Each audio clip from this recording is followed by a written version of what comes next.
We have, as I said, we have traveled a long way. Now, we can have, hospitality to our non-resident, we can extend hospitality to our non-resident guests. Deposits between person resident in India and person resident outside India. Now they have permitted, under the LRS scheme, overall LRS scheme, up to $75,000, even, rupee gift or even rupee deposits, etc., to a non-resident. Export, import or holding of foreign currency or currency notes. Again here, up to $2,000, one can own a foreign currency. Okay, foreign coins, you may, hold it of any denomination for the numismatic purpose. If you are, you have a hobby of collecting coins. Transfer of immovable property outside India other than a lease not exceeding 5 years. So, any property or lease exceeding 5 years becomes a capital account transaction, and up to 5 years or less, it will not be governed. Acquisition or transfer of immovable property in India other than lease not exceeding 5 years. So up to 5 years you don't need any permission. If it is beyond 5 years, then you are governed by the capital account transactions. Giving of guarantee or surety in respect of any debt, obligation, other liability income incurred by a person resident in India and owed or to a person resident outside India or by a person resident outside India. So this is again giving guarantees, etc. So now let's look at what are the current account transactions which are otherwise permitted by the central government. This is forming under the rules on current account transaction. Release of exchange exceeding $10,000 or its equivalent in one calendar year for one or more private visits to any country except Nepal and Bhutan. Gift remittance exceeding $5,000 per remitter, donor per annum, other than resident individual. Now I couldn't find out who could be the other than resident individual gift remittance exceeding $5,000, because if resident has to give a gift, then this limit is subsumed in the liberalized remittance scheme. Means now resident can give up to $75,000 gift. Okay, but other than resident individual, who would like to give a gift $5,000. Donation exceeding $5,000 per remitter, donor per annum, other than resident individual. Now corporate donation, huge corporate donation is allowed by donations by corporate exceeding 1% of their foreign exchange earnings during the previous financial year, or up to 5 million, whichever is less. But there are conditions which are attached that such kind of donation is allowed for creation of chairs in reputed institutions, to funds not being investment fund promoted by the educational institutions, and to a technical institution or body or association in the field of activity of the donor company. And donation by resident individuals are subsumed under the LRS scheme. Exchange facilities exceeding $1 lakh for persons going abroad for employment. Exchange facilities for immigration exceeding $1 lakh or amount prescribed by the country of immigration. So if the country of immigration requires you to take $2 lakh, sure, you can take it. These all dollars means you have to give rupee equivalent. Huh? Government will give you only foreign currency equivalent. Ultimately you have to sell out your own money. So remittance for maintenance of close relatives abroad exceeding net salary. This is for the expatriates who are working in India after deduction of taxes, contribution to PF and other deductions of a person who is resident but not permanently resident in India. So like Income Tax Act, we have R but NOR. Under FEMA also there is one more category, resident but not permanently resident in India. Who is a resident but not permanently resident in India? A person who comes in India for a specified duration, irrespective of the length thereof. Suppose mostly expatriate who comes to India for 3 years, 5 years assignment. Now why this? Because then they are allowed to collect their salary abroad, maintain their bank, because otherwise they become a resident of India. So they have been given certain exemptions. For example, they can have more dollars in their home, rather than $2,000 or something. So those kind of exemptions are given. Is a citizen of India who is on a deputation to the office or branch or subsidiary or a joint venture in India of such foreign company. Okay, is a citizen of foreign state other than Pakistan. Second, exceeding $1 lakh per year per recipient in all other cases. So now you see, if you look at the limits, it's quite liberal as far as the current account transactions are concerned. A lot of liberalization has taken place. In fact, when we come to foreign travel for the business purpose, now $25,000 are allowed per trip. Okay, business travel for attending conference, etc. And mind you, all this money, suppose you have withdrawn $25,000 and you could not spend on one trip, then you can keep it for 6 months, 180 days. Use it for the next trip. Because each time you draw foreign exchange and you surrender, you lose on the conversion. Okay. So this itself is a big relief, So attending a conference, specialized training for maintenance expenses of the patient going abroad for medical treatment. In fact, for medical treatment, you can draw as much exchange as may be prescribed by the hospital or the doctors. Okay. Release of exchange for meeting expenses of medical treatment abroad exceeding the estimate from the doctor in India or hospital doctor abroad. So it means that if the Indian doctor gives you an estimate of $5 lakh, you need not even approach Reserve Bank of India. But he has given an estimate of $5 lakh and you want to draw $6 lakh. Then you go for the $1 lakh to Reserve Bank of India. But up to $5 lakh you need not go. So much liberalization and so much flexibility is there. In fact, nowadays, it's a reverse trend. People come to India for medical treatment, and medical tourism is gaining. In fact, sometimes I wonder, you would rarely find a country in the world with such a diverse topography. We have on the one end snow-peak mountains, deserts, plains, mountains, and surrounded by three sides by the sea. And especially Arabian Sea is considered one of the calm sea.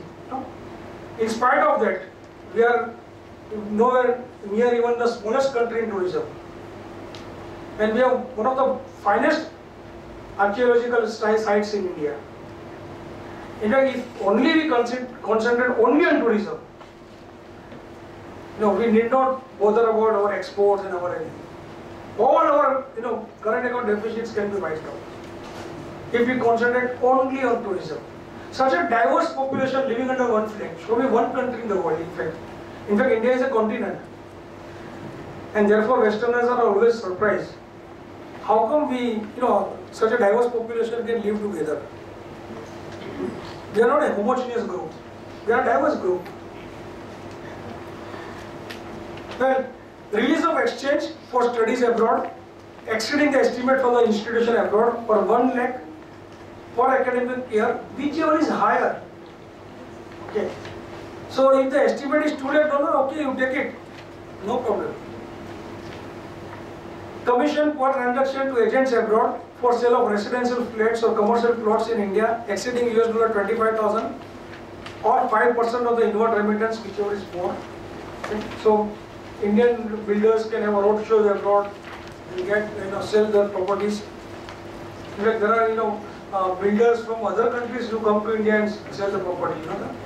I attended one such road show in Marriott, and they were selling the properties in Mauritius.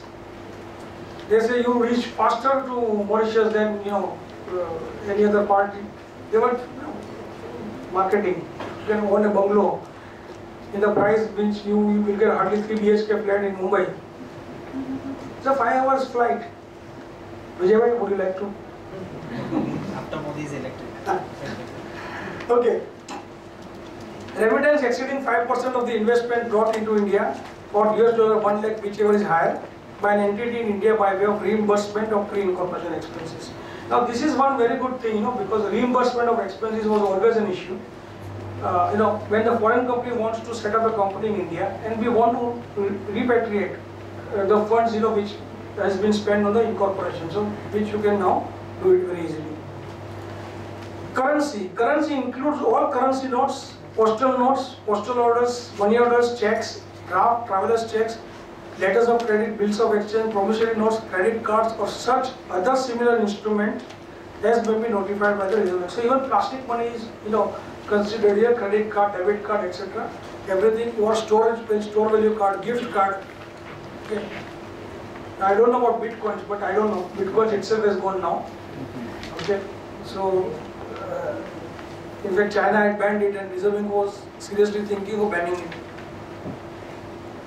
But maybe sometimes some digital money will again come. I read about digital money, store money in your mobile phones. So maybe some other else may be notified as we go along. Currency notes includes cash in the form of coins and bank notes. Just a clarification. Export with its grammatical variations and cognate expression means taking out of India to a place outside India any goods or provisions of services from India to any person outside India. Now, for the first time, services are brought into the definition of exports. Now, look at the repercussions.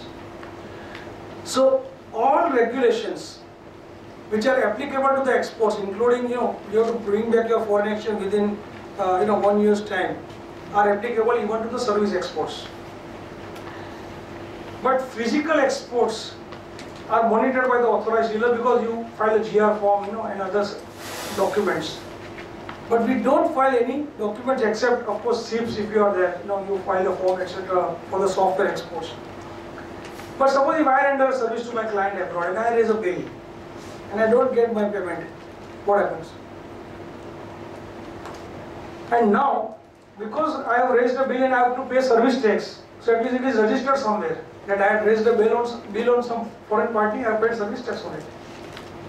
Okay. Previously, I was not paying service tax until I receive it. So it was not in the public domain.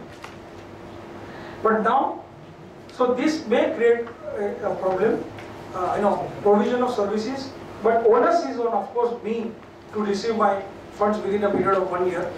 And if I don't receive it, then I have to apply to authorized dealer for the extension of time.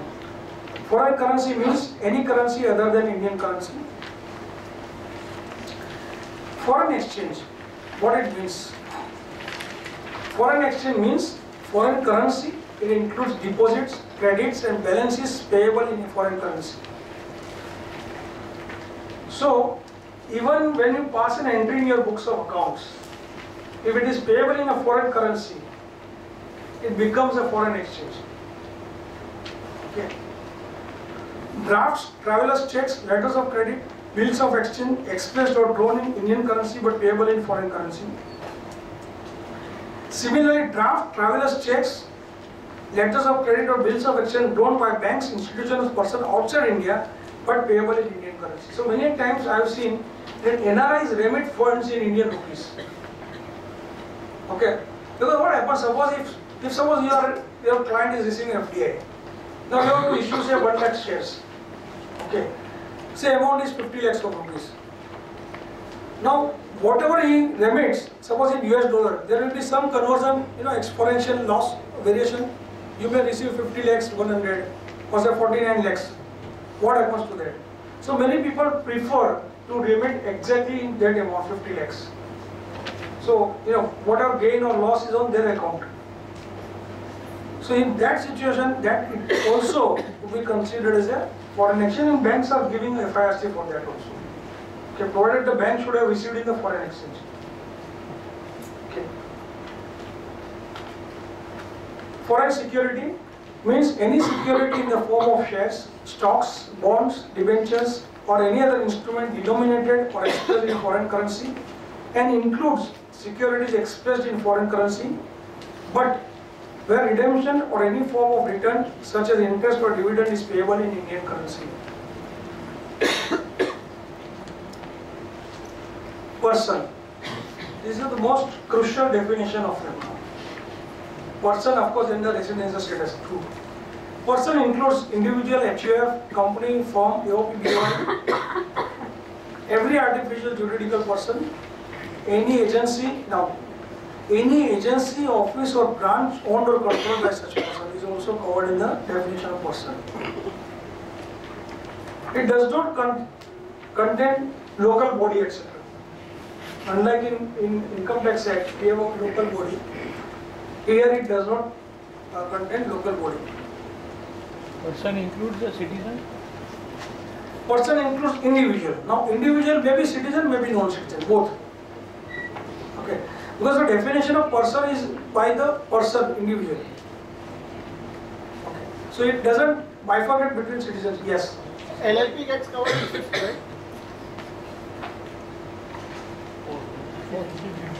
Six, artificial juridical person. It's a partnership form, isn't it?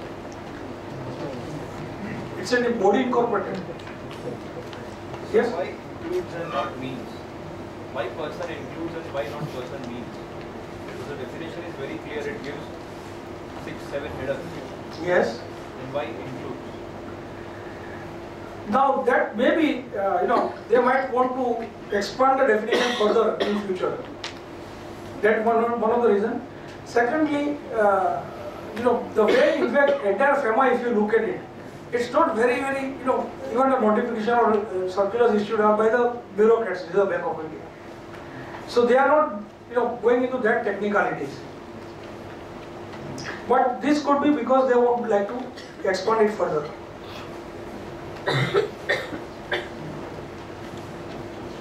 See, for example, if you see, it includes, because every artificial juridical person. Now, there also it is an open-ended, not falling in many of the other conditions. So it may be something else. Okay. Person resident in India means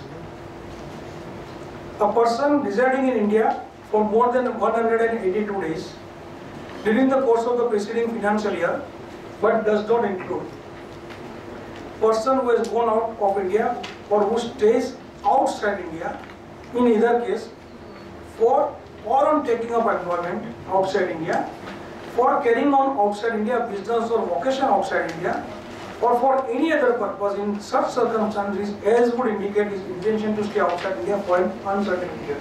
So we will shortly refer to as employment, business vocation or uncertain period. Does not include a person who goes outside India for business or vocation, employment or uncertain period. B. A person who has come to India, come to or stays in India, in either case, otherwise than for or on taking up employment in India or business or vocation or uncertain period. Now here there is a problem, double negative. I'll just again read. Person residing in India for more than 182 days does not include, but does not include a person who has come to or stays in India, in either case otherwise than. It means a person includes a person who comes to India for employment, business vocation or uncertain period. Okay. So 182 days, and it includes, so both the conditions should be satisfied. He should be present in India for 182 days and he should have come in India for this purpose. We'll see when we go on. And there is one more interpretation to that. Before we go to individual residential status, just other categories will deal with them. Any person or body corporate registered or incorporated in India. So any LLP, any company which is registered and incorporated in India is a resident in India. An office, branch or agency in India owned or controlled by a person resident outside India. So foreign branch or Indian branch of a foreign company or any agency which is owned by the foreign company is a resident of India. The last category is newly added in FEMA, it was not there in FERA. Is an office, branch or agency outside India owned or controlled by a person resident in India. So if Indian company sets up a branch abroad, then it becomes a resident of India under FEMA. Therefore, many times when we look at the cross-border structuring, we evaluate between the branch and the subsidiary. And one of the considerations is always thinking towards the subsidiary. at least from the FEMA point of view. Because the moment you are a subsidiary abroad or a joint venture, it becomes a non-resident. But if it is a branch abroad, then it becomes a person resident in India, and therefore all the regulations are applicable to the foreign branch of an Indian company.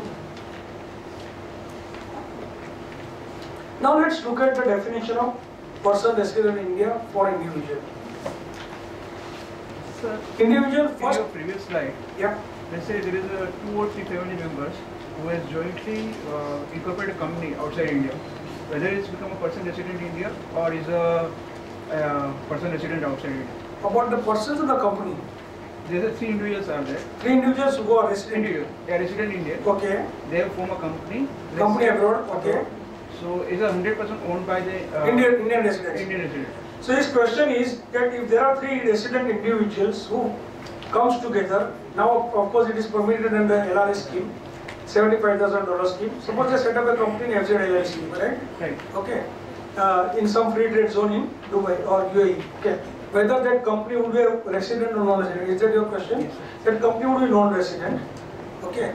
But it must be a company. Yeah, it's a Okay. company. If it's a proprietary concern, then it may become a resident. Okay. So, of course, 3 individuals cannot have a proprietary concern. It will be a company only. So, let it be a company abroad. But like the family members are there. If it is Not an issue. For family, see, it talks about office, branch or agency. Okay. So, as long as that is an incorporated company outside India, it becomes a non-resident.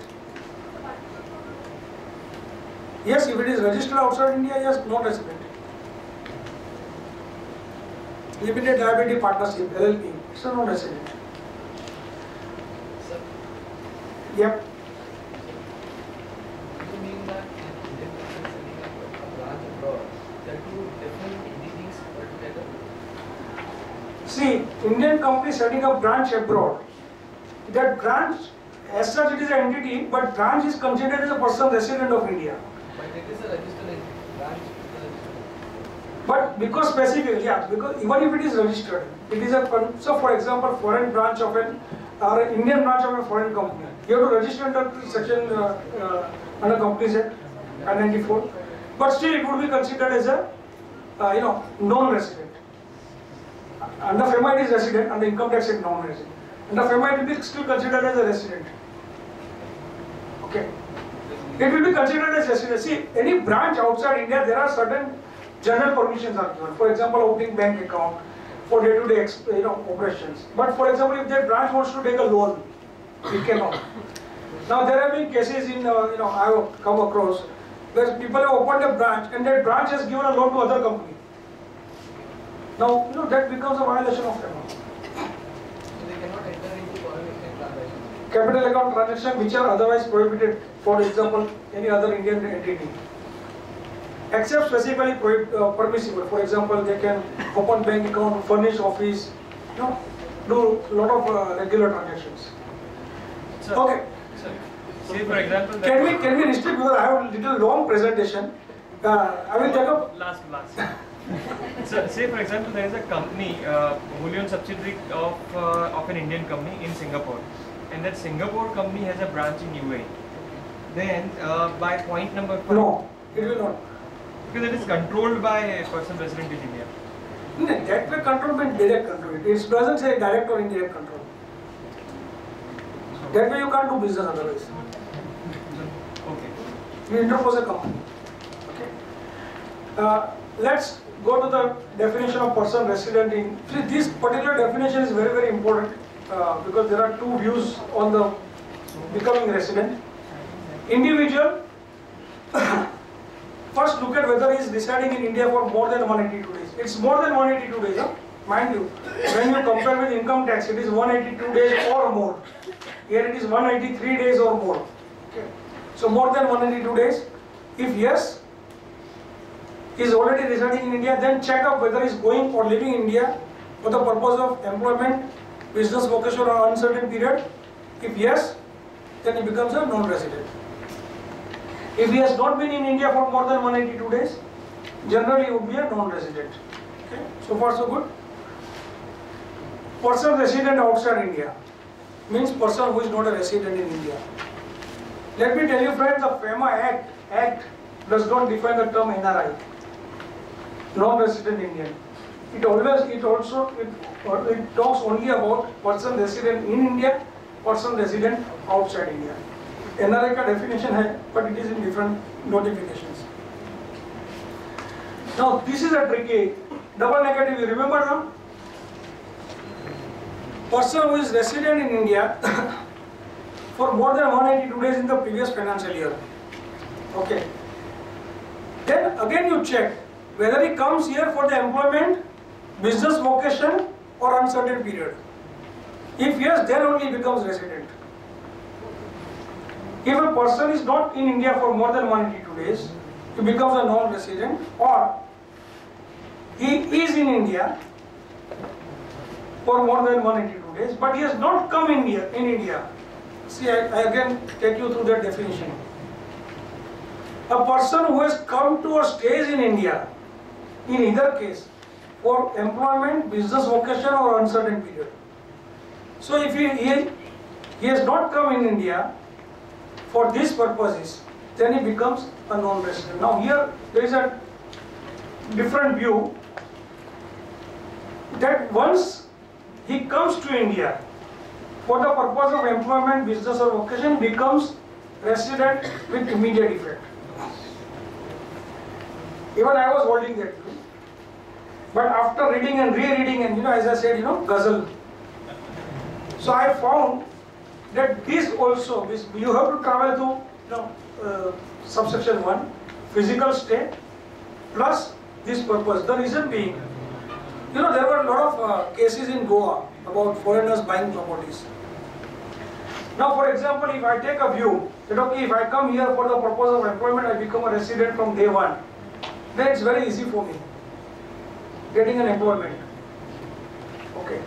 And I become a resident of India and I can buy property. Under FERA, buying of property was linked to citizenship. Means Indian citizens were allowed, foreign citizens were not allowed. Under FEMA, it is linked to the residential status. The moment you become a resident of India, you can buy property in India. So there is a strong view that, interpretation that becoming resident or getting a residential status is little difficult. Becoming non-resident is easy because there the direct exceptions are given. So if on 18th of April, if I leave India for employment, I become non-resident instantaneously. But if I come to India, I need to be present in 182 days and I will have to come for these eligible purposes. Yes. Somebody comes to India for a finite period, say 5 years. So resident but not permanently resident. He'll become a resident? Yes, but not permanently resident. That definition is there, no? He can't buy any moving property. No, that he can buy. There is no restriction on, there is no distinction on resident but not permanently resident for property. So he comes for a stay in India for say 1.5 years, he can buy a. Yeah, technically yes. Now let's look at some of the case studies on residential status. So I think most of your answers will be answered when we look at the case studies. Or if you say we can skip it because it is already there, answers are also given. Do we take it through or we? Yes. Discuss. Okay. So Mr. B, Miss B is a citizen of India. She left India for the first time on 1st January 2013 for taking up employment. What will be our residential status? Person resident outside India, not non-resident, okay? Because it is directly covered by the exception. Mr. X resided in India during FY 2011-12. He left India on 1st August 2012 for USA for pursuing higher studies for 3 years. What will be his residential status? 12-13? No, resident but not permanently resident only for inbound, not outbound. Here a person who is living in India. Okay. See, a student going abroad would be considered as a non-resident but from the next year. Okay, because of his physical presence outside, he is residing. And again, look at your intention in FEMA. Under Income Tax Act, it is physical presence. Here it talks about residing in India. Residing means you are just present in India. You are residing for a purpose. You are residing